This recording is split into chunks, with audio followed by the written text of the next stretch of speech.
It was pretty cold. Jay, what's the number one rule?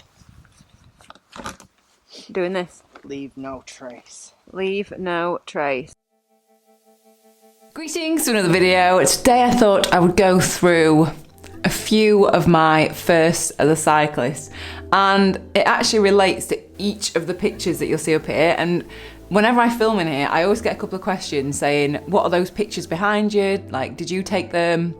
What are the photographs? I thought I would just kind of go through a few of the pictures. It is a little bit self-indulgent, but hopefully you'll find a little bit of value, maybe a little bit of entertainment in me sharing the stories behind each of the pictures. So the first two pictures are the first time I ever went wild camping, and this was what, maybe 18 months ago. And me, my friend Jay and Richard, we all went after work, like packed up our bikes with like just all our camping stuff, and we rode probably around like maybe 10-15k, not far at all, literally like 15k max. Set up camp and then just I don't know, just sat and chatted. We had food and it was just such a fun night. The first time I'd ever done it, it was freezing cold, and it taught me a lot about what I needed to actually get if I was going to do proper wild camping or like camping like after bike rides and stuff, because literally Jay had taken like a stove, he had all the equipment. I mean, Richard couldn't even get his tent up, and I'd like literally taken Cliff Bars. I was like, oh, I don't have any of that stove, I'll be fine, I'll just eat a Cliff Bar. So then I was like, okay, I need to get a stove, I need to learn how all this works. And I think for me, like the reason that I have these pictures, I'll tell you about the pictures in a second, but it's a reminder that you don't necessarily need to go far from home to have like a really fun experience. And yeah, the only thing that I would say with wild camping is the whole thing around it is leave no trace. So if you do go out and do this, make sure that everything you take with you, you bring back. So any wrappers, anything like that, just be respectful of where you are and where you're sleeping, and just bring everything back with you. But the pictures, so the first one was of Jay in his tent. I think we were just all sat chatting, and I just thought this is such a nice moment. They were like stars, and it just felt a really lovely moment. I was like, I really want to capture this. So yeah, that was the first one I took. And then the following morning, it was so misty and foggy. And then Jay and Richie were just kind of walking out to look over the hills.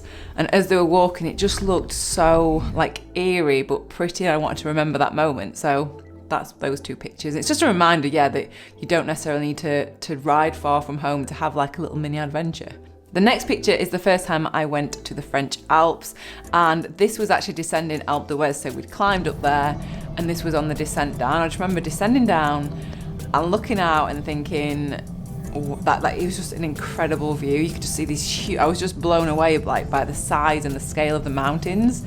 And my friend Richard had just like stopped on the corner to look out, and I was like, I need to get that picture because it just looks beautiful. So that's my reminder to always, I want to explore and try new climbs and ride new mountains. And yeah, I just love exploring and riding my bike in new places. So yeah, that's my reminder for that one.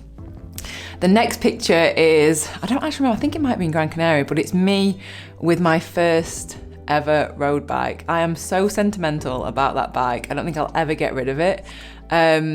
It's actually at my parents' for like safekeeping, but it just reminds me of like where I came from as a cyclist. Like, I bought that bike in 2014 in Adelaide, Australia, and it just transformed my life, and that's like my reminder for like that whole journey, I guess. And yeah, I just love this, like, I don't know, this, it's just very sentimental. And like performance-wise, I mean, it was an entry-level alloy bike. And I mean, compared to my Ribble now, which is carbon, it's super light. But having that first made me really appreciate like what having a really good like spec'd road bike feels like. So it's almost like I like that's, you know, the first bike that I had, because it makes me appreciate the bike that I've got now. And then that brings us on to the next picture, which is the first photo shoot that I ever did with Ribble. And we went to, this is at Mam Tor. I mean, it was cold. Every photo shoot that I've ever done, it's always been freezing. I don't know why that is.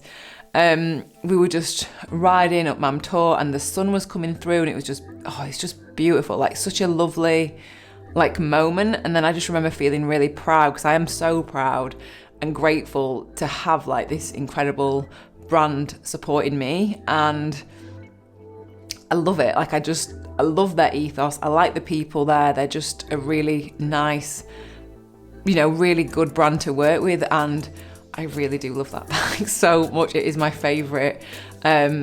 And yeah, I'm equally as sentimental about that bag now. So yeah, I just love that photograph, and it's just beautiful. So I love having that on my wall as a reminder of, like, you know, where I'm at now, and yeah, the beautiful mountains. I just love pictures of hills. What can I say? Like, I'm just a sucker for nice hills, nice bikes, and nice views. Then the last picture is the first time I'd ever really got into taking photographs, I guess. Like, I'd always kind of snap them on my phone, but this was in Gran Canaria, and I can't even really remember where it was, but we'd like descended down, we climbed a bit, and then we descended, and then as we looked back, we just saw this like beautiful like road and the mountains and the trees. I was like, oh, I need to get a picture of that. So I took a picture, and I loved editing it, and that's the first picture that ever really sparked off any kind of like enthusiasm for taking pictures. I'd always been video. I'd never really bothered with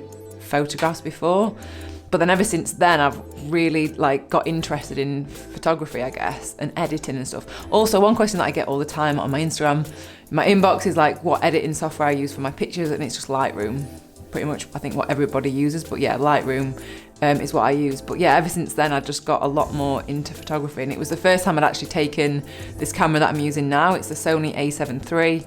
Love this camera so much, and that was the first time I'd ever actually taken images like that weren't on my phone, that were actually on a I always call it my big camera. So that is pretty much it for this video. Just like quick short video just to share the images that are very sentimental. You know that I'm soft, you know that I'm soppy, and that I get sentimental. So I just love having these images like in my face every day. So I want you to let me know though, like maybe tag me on Instagram some of your favourite pictures that you've taken, and then maybe some of the pictures that, you know, your favourite pictures that you are in. So yeah, just tag me in them, let me know a little bit about the story behind it, and yeah, maybe I'll share them in like another video. Would you like that? Would you like me to share a couple of your pictures like that have got lovely stories attached to them? That'd be quite nice. I could add that into like some videos going forward. Also as well, today is a very exciting day. I have something coming in the post. I say the post, it's being delivered. I thought that was then. I'm really excited about it, so maybe that'll be in a video next week. Oh, intriguing. I cannot wait. So yeah, that is it for this video. Thank you so much for watching, and subscribe if you haven't already subscribed. That would be much appreciated, and if you already have, then thank you so much, and I will see you next video. They said it was going to stay at like 13 degrees though, yeah. Jay.